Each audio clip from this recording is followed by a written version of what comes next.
Bonjour et bienvenue dans cette vidéo dans laquelle nous allons découvrir ce qu'est le jeûne intermittent ou fasting en anglais et comment il peut être bénéfique pour vous. Le fasting a envahi la sphère du bien-être et de la perte de poids. Les adeptes qui vantent ses mérites sont de plus en plus nombreux. Mais de quoi s'agit-il exactement? Est-ce réellement sain et sans risque? Voici tout ce qu'il faut savoir sur le jeûne intermittent. Mais juste avant, assurez-vous de vous abonner à la chaîne et n'oubliez pas de demander à recevoir votre accès à la méthode ultime pour perdre du poids et se forger un corps d'athlète en un temps record en cliquant sur le lien dans la description située sous la vidéo. Le jeûne intermittent, une pratique de plus en plus répandue. Pratique peu répandue en Occident il y a encore quelques années, le jeûne est une pratique qui tente à devenir de plus en plus fréquente. Une tendance qui prend ses racines dans l'attrait récent pour la spiritualité orientale.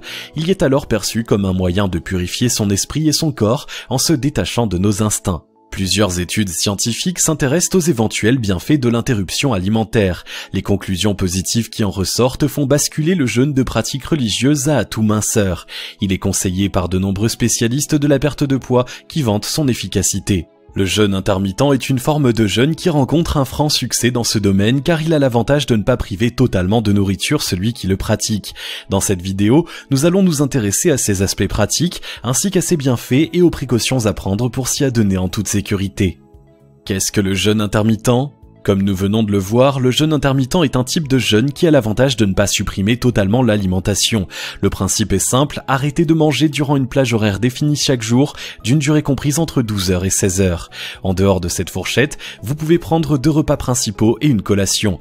Durant la période jeûnée, seuls les liquides sont autorisés. Contrairement au jeûne total, qui n'est possible sans risque que sur une courte période, le fasting peut être maintenu plusieurs jours d'affilée.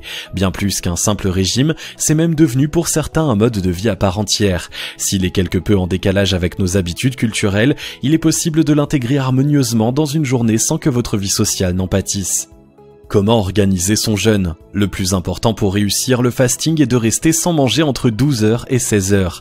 La manière de procéder la plus connue consiste donc à prendre le dernier repas de la journée entre 20h et 22h, puis à sauter le petit déjeuner le lendemain. Vous déjeunez ensuite à midi, vous mangez une collation vers 17h et vous terminez par le repas du soir. Pour ceux qui sont très actifs le matin ou qui n'envisagent pas de commencer la journée le ventre vide, il est possible de fonctionner à l'inverse en se passant du dîner. Dans ce cas, si vous prenez votre petit déjeuner à 8h, vous enchaînez avec le repas du midi et une collation avant 16h ou avant 18h, selon la durée du jeûne que vous souhaitez pratiquer. Il existe une variante du fasting qui consiste à manger normalement sur une période de 8 heures et à ne faire que de petites collations à base de fruits secs le reste du temps. Une technique intéressante si vous exercez un métier très physique ou pour vous habituer en douceur au principe du jeûne intermittent. Pourquoi pratiquer le fasting ? Il y a 2 principales raisons de pratiquer le fasting, perdre du poids et détoxifier l'organisme. Durant la plage horaire de jeûne, le corps puise dans les réserves pour continuer de fonctionner normalement. S'il est poursuivi sur plusieurs jours, le jeûne intermittent permet ainsi de perdre du poids. Bien entendu, ne vous attendez pas à passer du 46 au 38 sans rien faire d'autre, misez plutôt sur 1 à 2 kilos de moins pour une semaine. Interrompre le flux constant de nourriture qui déferle dans nos intestins permet à l'organisme de retrouver l'énergie nécessaire pour éliminer les toxines dont l'alimentation moderne est surchargée. Entre les additifs toujours plus nombreux utilisés par les industriels, le sucre raffiné et les graisses transformées, ce nettoyage n'a rien de superflu. Cela permet de retrouver un meilleur confort digestif pour en finir notamment avec les remontées acides, les flatulences ou encore la sensation de lourdeur après les repas. La qualité du sommeil s'améliore et avec elle la quantité d'énergie à disposition au cours de la journée. Le jeûne intermittent est donc une pratique qui possède de nombreux bienfaits pour la santé, à condition de respecter un certain nombre de précautions que nous allons détailler dans la suite de cette vidéo. Qui peut jeûner sans risque ? Comme pour toute pratique susceptible de perturber l'organisme, le fasting ne s'adresse pas à tous les publics. Les seules personnes à pouvoir pratiquer sans risque sont les adultes en bonne santé.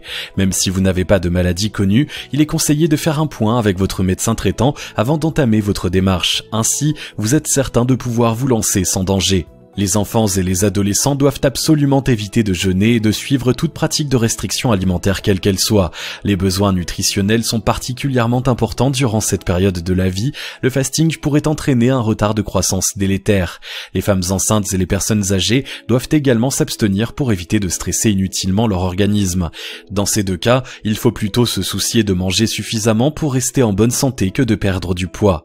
Si vous prenez un traitement médical, mieux vaut ne pas commencer le jeûne intermittent temps avant de l'avoir terminé, car l'absorption de nourriture a un impact sur la façon dont les médicaments sont assimilés.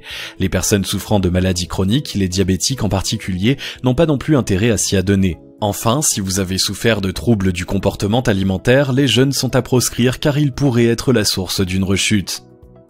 Combien de temps pratiquer le jeûne intermittent ? Il n'y a pas de durée fixe pour le fasting. Plusieurs approches sont possibles en la matière. Si vous souhaitez purger votre organisme à l'occasion d'un changement de saison par exemple, une semaine est une durée idéale.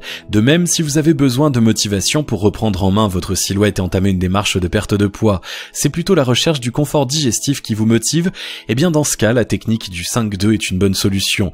Il s'agit de manger normalement 5 jours par semaine et de pratiquer le jeûne intermittent durant les 2 jours restants. Ce qu'il faut éviter en revanche, c'est de vouloir faire du jeûne intermittent une norme, un mode de vie en permanence. En effet, au-delà de 7 jours, les effets délétères risquent d'être plus importants que les bénéfices pour le corps. Comme dans toute pratique, agir de manière extrême n'est pas souhaitable. Quels sont les risques du jeûne intermittent ? Si vous êtes en bonne santé et que vous vous adonnez au fasting sur une durée raisonnable, il ne comporte pas de risque particulier. En revanche, s'il est pratiqué sans contrôle sur des périodes étendues, les choses peuvent finir par se gâter. Les premiers jours du jeûne, le corps va puiser dans le glucose sanguin et les réserves adipeuses pour trouver l'énergie dont il a besoin pour fonctionner normalement. Mais ce subterfuge ne peut suffire qu'un temps. Si la privation persiste, c'est dans les muscles que les nutriments sont puisés. Un jeûne trop long peut donc causer une fonte musculaire, ce qui est contre-productif. Ces sensations désagréables telles que la fatigue ou au contraire des insomnies, les nausées ou les vertiges peuvent aussi faire leur apparition. Ces signaux d'alerte ne sont pas à prendre à la légère et doivent inciter à reprendre une alimentation normale. D'un point de vue psychologique, le fasting peut aussi avoir des conséquences négatives. La sensation de faim peut être frustrante. Si vous sentez une forme de tristesse vous envahir ou que vous avez l'impression que la nourriture monopolise vos pensées, arrêtez. Il ne faut pas perdre de vue que le principal but de toute démarche doit être votre épanouissement personnel. Si tel n'est pas le cas, cela ne sert à rien de poursuivre. Jeûne intermittent et sport, bonne ou mauvaise idée ? De nombreuses personnes qui ont une activité sportive se demandent si elles peuvent continuer à s'entraîner durant leur période de jeûne. Si votre séance a lieu durant la plage horaire non jeûnée, pas de problème. Dans le cas contraire, tout dépend de votre niveau et des objectifs que vous souhaitez atteindre. Si vous êtes un sportif amateur qui pratique avant tout pour le plaisir, vous pouvez continuer vos exercices même si vous êtes à jeun. Allez-y toutefois en douceur lors des premières séances pour laisser à votre organisme le temps de s'habituer à ce changement d'habitude. En revanche, si vous faites de la compétition, les choses sont différentes. Une préparation de haut niveau mobilise une grande quantité d'énergie et demande une bonne disponibilité des nutriments dont vos muscles ont besoin. En pratiquant à jeun, vous risquez de réduire vos performances et de vous fatiguer plus que de raison. Faites plutôt en sorte de programmer votre entraînement durant les 8 heures où la consommation d'aliments est permise. Les principales erreurs à éviter. Pour réussir votre fasting, il est important d'éviter de commettre ces erreurs qui sont les plus communes chez les débutants. Jeûner uniquement pour maigrir. Si une perte de poids importante est votre seul et unique objectif, le jeûne intermittent n'est peut-être pas la solution la plus adaptée pour vous. En effet, il ne s'agit pas d'un régime. Si son effet amincissant est réel, souvenez-vous que vous ne perdrez pas plus d'1 à 2 kilos par semaine et qu'il n'est pas souhaitable de jeûner durant plusieurs semaines. Le fasting a plutôt vocation à être à la première étape d'une reprise en main de votre hygiène de vie. Il doit s'inscrire dans une démarche plus globale qui implique de détoxifier votre organisme pour adopter ensuite une alimentation saine et vous remettre au sport. Vouloir aller trop vite. Pour un organisme qui n'est pas habitué à jeûner, le fasting représente un bouleversement. Pour que tout se passe pour le mieux, l'idéal est donc d'y aller en douceur. Commencez par avancer d'1 heure votre dîner jusqu'à atteindre l'heure limite en période de jeûne intermittent, 19h30 par exemple. Ensuite, faites de même en retardant l'heure de votre petit déjeuner progressivement jusqu'à le supprimer complètement. Ainsi, votre corps aura le temps de s'habituer à cette modification du rythme de prise de nourriture sans la vivre comme une agression. Jeûner trop longtemps. En plus de ne pas être prolongé sur un trop grand nombre de jours, vous ne devez pas non plus rester à jeun plus de 16 heures dans la journée. Au-delà, votre organisme va commencer à réagir à la privation en enclenchant des mécanismes de compensation contre-productifs. Allonger la période sans nourriture vous forcerez aussi à des prises alimentaires trop rapprochées, ce qui fatiguerait votre organisme. Ne pas boire assez d'eau. Si les aliments solides sont interdits durant 16 heures, quand on pratique le jeûne intermittent, la consommation d'eau, elle, reste absolument indispensable. Pensez à boire au moins 2 litres d'eau par jour par prise fractionnée. Lorsque vous faites du sport, il est nécessaire de boire davantage. Vous pouvez boire de l'eau, du bouillon ou des infusions de plantes. En revanche, évitez le thé et le café durant la plage de jeûne. Leur action acidifiante pose problème car le fasting augmente déjà l'acidité du corps. De plus, le thé fait baisser la glycémie sanguine, ce qui peut être à l'origine de malaise quand on n'a pas mangé. Ne pas écouter son corps. Quelle que soit la démarche santé que vous entreprenez, être à l'écoute de votre corps est primordial. Le jeûne intermittent n'y fait pas exception. Si vous ressentez des sensations désagréables inhabituelles, de la fatigue, des nausées, des vertiges, des douleurs ou tout autre signe inquiétant, ne vous entêtez pas. Savoir arrêter quelque chose qui ne vous convient pas n'est pas un manque de volonté, mais une marque de respect pour votre corps. Recommencez à manger normalement et consultez un médecin pour faire le point avec lui. Le jeûne intermittent est une pratique de plus en plus populaire qui consiste à étaler la prise alimentaire sur une plage de 8 heures pour jeûner le reste du temps. En pratique, cela revient à sauter un repas.